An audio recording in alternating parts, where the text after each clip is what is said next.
Hello, and welcome to another exciting episode of Smell the Coffee. We hope you guys feel refreshed. It was a week of holidays. Most of you managed to maybe even take the whole week off. Yeah. If you didn't, you still had 3 days off. So we are hoping. 3 days off when? Yes, Monday. This Monday? Last Monday. I'm saying last week. There was 3 holidays. Oh. Yes. I thought you meant you said you still have 3 days off. I said you had 3 days off. But nevertheless, you're watching Smell the Coffee with Diana Master and Aina Riza Quayo. This fantastic Monday morning. We're officially in June, halfway through the year. Yo, Yeah. this year is running. We're living as soon as possible. And I Chumi. love it. Let it run. We are living as soon as Let possible. it run. Let it run so that we get to It's our a wealth soon quickly. we are 40 while the year is running. Soon Never we are that. 40. Oh my goodness. Yeah. Oh my And goodness. soon we'll be 60 years old with grandchildren. Oh my Yeah. gosh. And soon we'll be in the grave. I'll be in my Kris Jenner era. I'm gonna go find that doctor. What's his name? Kris Dr. Jenner's new face. Yes. I'm afraid Yes. she ate. I'm afraid she ate and left no crumbs. I'm afraid she ate. Like, Left 0 crumbs. she really did Yeah. a thing or 1,000. Yeah. She came through. Apparently that doctor is the one responsible for transforming celebrities' faces, like especially those that got bad Botox or bad facelifts. He's the magician. Wow. I think his name, what was his name? She looks more like Kim She does. today. She does. She looks exactly She's like Kim. a cross between Kim and Kendall. Yo, but she's eating. She- For a the cheekbones. 70-year-old. Everything is Jealous down. If you don't think she looks nice, clearly there's jealousy there. And Like, apparently, hey, that doctor only works with referrals. You don't just walk in and say, "Hi, doc, give me what you gave Kris Jenner." No. It's on a reference basis. it's giving you're on the waiting list You're to on get the a waiting Birkin. list. To get a Birkin. So we know you girlies, all of you with your Birkins, most of them ain't real because you can Yes. only. They have to pre-approve you first. And you have to be a repeat customer. You don't just walk into a store and get a Birkin. No. You know how I found out about that is through Sorisha from The Real Housewives of Durban. And later on in the show, we are going to be talking about The Real Housewives of Durban, Nonku, and, you know, everything that is reality television related. But before that, I want us to quickly congratulate and make some noise for Selma Kamanya. Woo! What a gorgeous way hand, that one. to, you know, represent Namibia. Yes. She really put all of us on the map, and we are so proud of her, and we wish her all the best. We hope that, you know, this opportunity could open greater Many more doors for her. Yes. Yeah. And you know what I love about Salma is she's not just beauty. She's brains as well. I've worked with her. She's beauty, she's brains, and she's a lovely person. Yeah, she is a gorgeous person. She's gorgeous inside and out. Yeah. And I think you rarely ever find that. So you know what? I think well-deserved, man. Well deserved. Congratulations, SK. We love you so much. And thank you for representing us. You made us so proud. Nonetheless, after the break, we are going to come back with news of someone who might have made some of you proud. Yeah.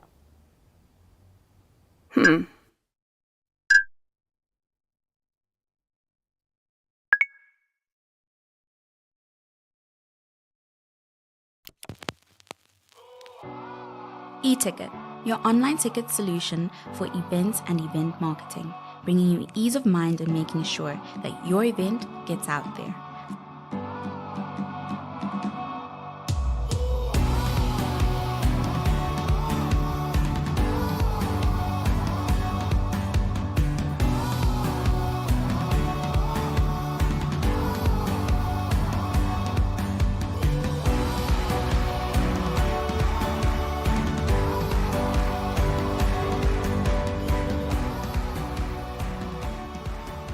For more information, contact events@nmh.com.na.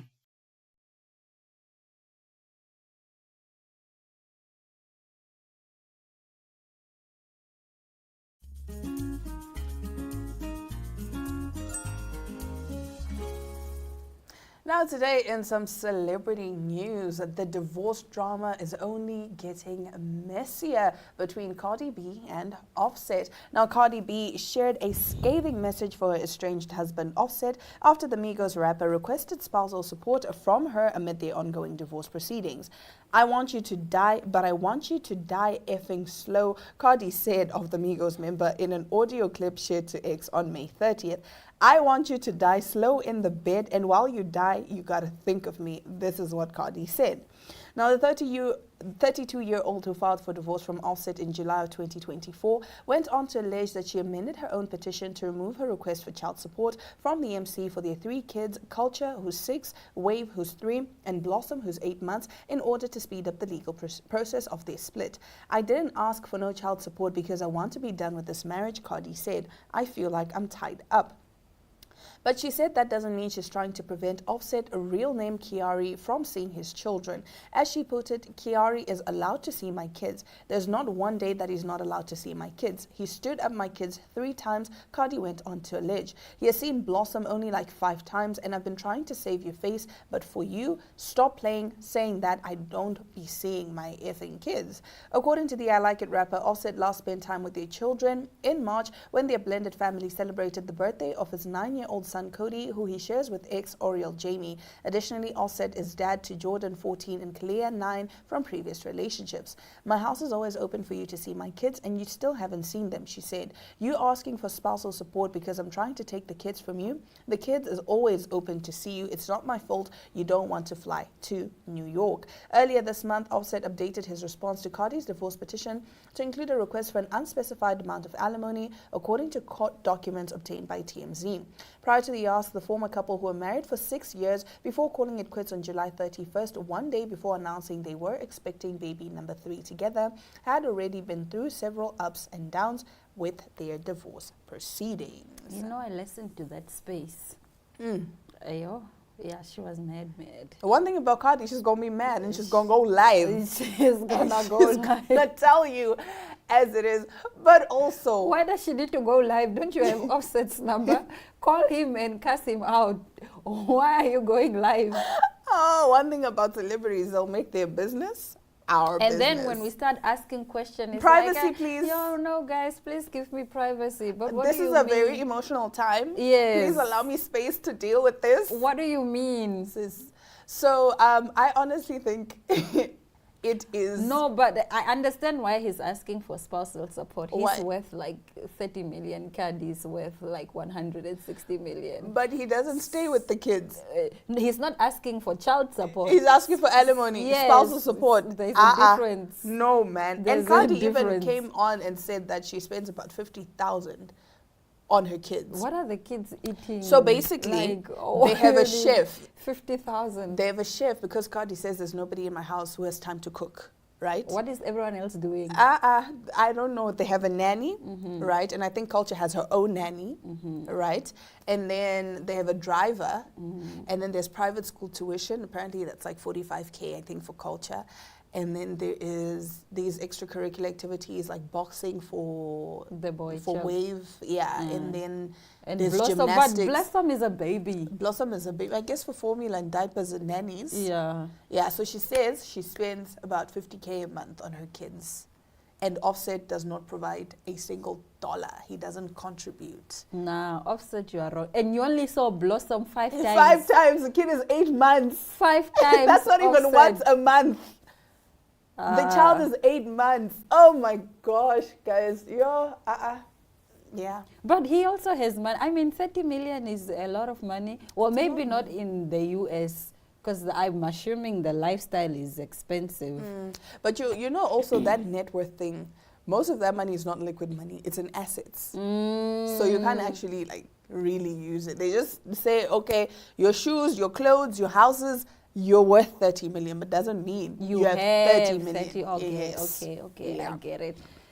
Yeah, I So, guess, yeah. Cardi, you need to do more music, sweetie. Sell something. No, Offset, stop it, man. You need to do more Stop music. being a deadbeat. Because now you need Oh. to support Offset and the children And the all children. by yourself. And you know what sucks about spousal support? Now, you're giving him money and he's going to take care of his other kids. Yes. No, man. Offset. No, I think she should be. She should now go and file for child support. Yes. Yeah, Yes. let's be equal. Let's be Meet equal. him where he meets you. Exactly. Yes. Go Fight and fire with fire. And then your child support, you must make sure it's higher than the amount he's asking For alimony. Yes. Exactly. As we are toxic. Toxic girlies are up. But that's what I would do, honestly. Like, Yeah. are you joking? Fight fire with fire. Are you joking? Me, I'll meet you there. Yes. If you go low, I go to hell. My dear, let that's us how it meet is. each other there. But nonetheless, let's move on to the Real Housewives of Durban. Favorite reality TV star Nonku Williams, as you see her on the screen, is leaving the Real Housewives of Durban after 5 seasons. And she is not even going to show up at the reunion. Now, 11 hours ago, Nonku Williams took to Instagram to say, as I take a moment to reflect on the journey with the Real Housewives of Durban, I'm compelled to share my truth with you. After much reflection, I have made the difficult decision not to return to the show and to distance myself from the reunion. It's not an easy choice, but it's one I must take. Watching myself on screen, I'm confronted with a reality that's hard to accept. The woman I see isn't someone I recognize or respect. I've played a role in shaping this narrative, but I'm also a product of the show's dynamics. The relentless pursuit of drama, the pitting of women against each other, the gossip and the put-downs, it's toxic. It's a toxic cycle that weighs me down. As I look to the future, I am reminded of my responsibilities to myself, to my children, my faith, and the community. I want to make a difference, to leave a positive mark on the world. But this show, with its destructive tendencies, isn't the platform for that. I've come to realize that I have the responsibility to myself to prioritize my well-being, to protect my mental health, and surround myself with positivity. I have a responsibility to my children. She said I have a responsibility to my children, to her community, and everyone else. Let me tell you about Nonku. Those of you that do not watch The Real House of Durban. So firstly, you need to go and watch all the seasons. Okay. It's on 5 whole seasons. Yes, it's like 12 episodes. Oh my gosh. It will take you 1 weekend Oh to my finish goodness. all the seasons. Okay. But I guess you will not be interested in the other seasons because it happens yearly. So the drama is from Okay, from way back. 2020. It's Okay. like just useless now at this point. But if you want to get a good idea of the characters, it's good to start From season 1. Yeah, from season 1. So that's now available. Season 5 is airing now on Showmax. Okay. But Nonku is a very destructive character. Okay. Yes, a lot of things she does on the show are not really nice things. Okay. And so she's the one that basically is the messy one. Yes, Okay. basically. So now I think in a lot of seasons, during all the seasons, she's receiving backlash from the audience. People are saying, no, you are a trash person. You're toxic. You're toxic. You're this, you're this, you're that. Okay. In her defense, in her statement, she say the show's dynamics are the ones that are destructive. And that She's- cause her to be like this. She's not basically. really a bad person as we see on the screen, but I think the circumstances and the way the show is edited makes her look like the dramatic one. Yes, I and see. reality TV Does that, yeah. producers, they do that. Yeah. There always has to be an antagonist. Yes. Yes, so Even most of these fights, they are planned fights. yes. It's scripted. Reality TV, most of the times, is scripted. And most of the time, they're very selective. They only show the messy part. course. And then they don't even go show how you took accountability and apologize for what you've done. Because drama sells. Yes. Conflict So sells. she is saying, you know what? I'm stepping away from this. It has tainted my image. Basically, I guess that's what she's saying. And I don't want to be this person that you guys know me for. You know me for the drama, you know me for this and this, but that's not who I am, and I no longer desire to keep, you know, that image. Yeah, I don't want to be seen in this light anymore. Yes, I don't want to be seen in this light anymore, so I'm not going to do this show anymore, and I'm not even showing up for the reunion for this season. You know, it could have been a lot of behind the scenes drama that we also didn't see between her and the producers. No, maybe even between her and the cast. The cast, it could be. Yeah. But like you're saying, because reality shows are edited a certain way. So probably she even brought it up and said, hi, why do you guys keep, you know, showing this side of me? And then eventually it got to a point where she just had to leave. And I think as human beings, it's important for us to know when to walk away. Yeah. Sometimes it takes more strength to walk away Than to remain. than to stay. Exactly. That's our word of the day. Guys, we are so wise. Oh my gosh. Wow. Anyway, that brings us to the end of our top stories. Let us know what you think on some of the stories that we shared today. Now, after the break, or rather right after this, we are talking to Lucia about the Cancer Care Drive and how you can play a part and help out somebody in need.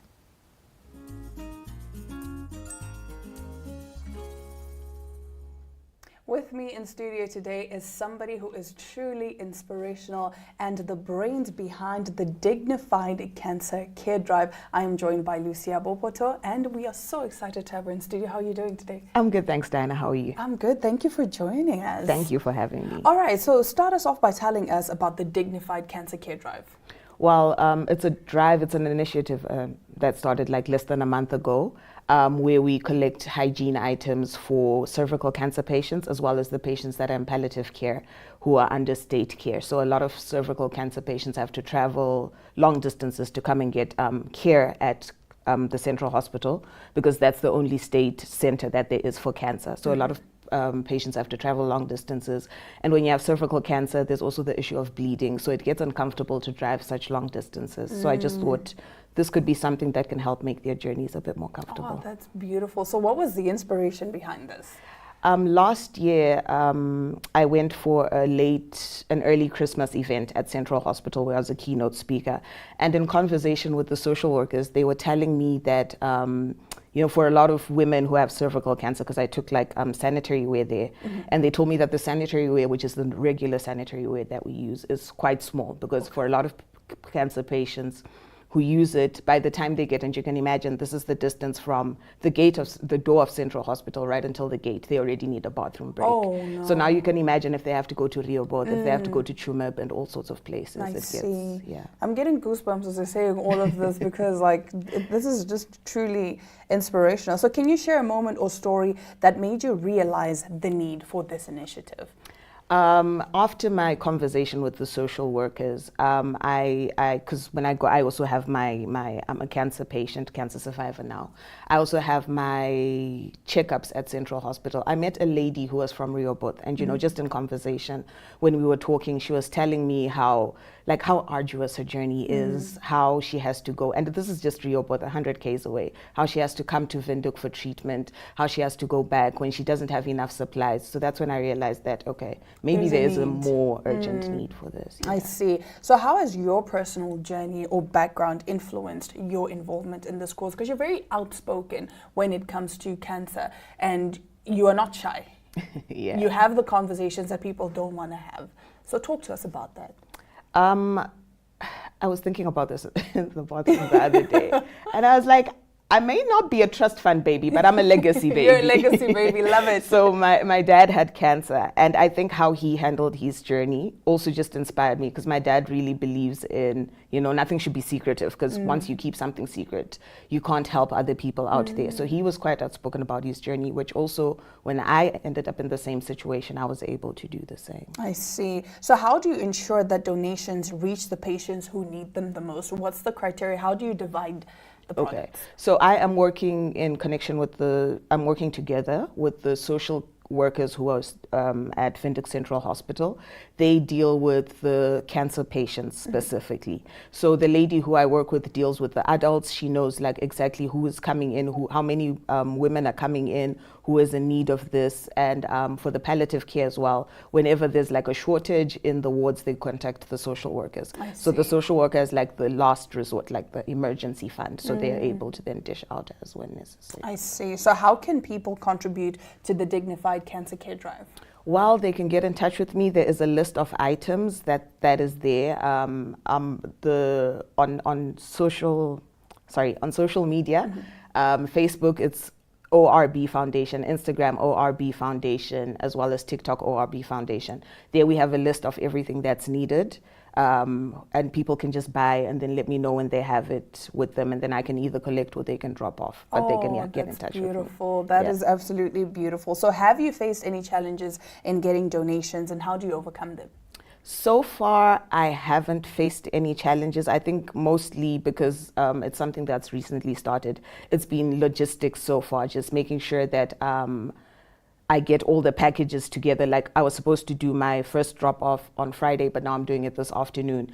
And it's just, logistics, around logistics. Because right now I'm still a one-man band, so getting everything together is a bit of a nightmare. But, as I'm going, I'm overcoming it. So speaking of, since you said you're a one-man band, if there are people that want to volunteer, again, can they just contact you from the socials? Yes, please. There's many people who want to volunteer. I'm very open to having volunteers as well. Okay. Yeah. And have you seen any heartwarming responses from the community so far? So far, I have gotten so many heartwarming responses. I actually get goosebumps whenever people talk to me about it.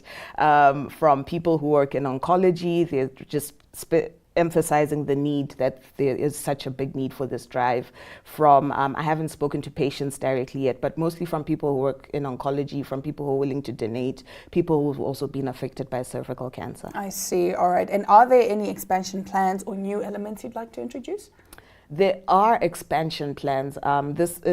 I think the donation drive is a way to get to the more sustainable solution, because always seeking out donations isn't quite sustainable. So there is a plan. It might be premature to say it now, but there is something that I'm looking at that is more sustainable. That I'm in conversation with the social workers, with the oncology nurses, that we're trying to see if it can be established. I see. And what are you hoping the public takes away from this? That everyone has a part to play. We often think that it's the big organizations that have a part to play, and trust me, they're playing their part as well. It's just that cancer is such a big thing, and there's so many loopholes and so many cracks that it's so easy for certain things to fall in the cracks. So I'm hoping that everyone knows that they have a part to play, even if it's a pack of maternity pads. Those can really help someone. So even $24, $25 can help. So everyone has a part to play, and I'm hoping everyone knows that. I see. That's absolutely beautiful. Any last words that you'd like to say? Do come through. You can follow me on Facebook, Instagram. You can also give me a call. I don't know if I should say my number out. Yeah, you can. It's 081-408-1709. Give me a call, and let's work together. Let's work together. We can definitely make a difference. And I do have to say, I kept looking at your T-shirt, Dear Cancer. I hope you get cancer and die. That's the message. That's the message. Yeah. That's the overall message. But Lucia, thank you so very much, and we wish you the absolute best with this Dignified Cancer Care Drive. And you are doing amazing and inspirational work. Hopefully, all of us can take a page from your book and donate and make the difference that we need. Okay, thank you so much, Diana. All right, stick around. We'll be right back with more Smell the Coffee.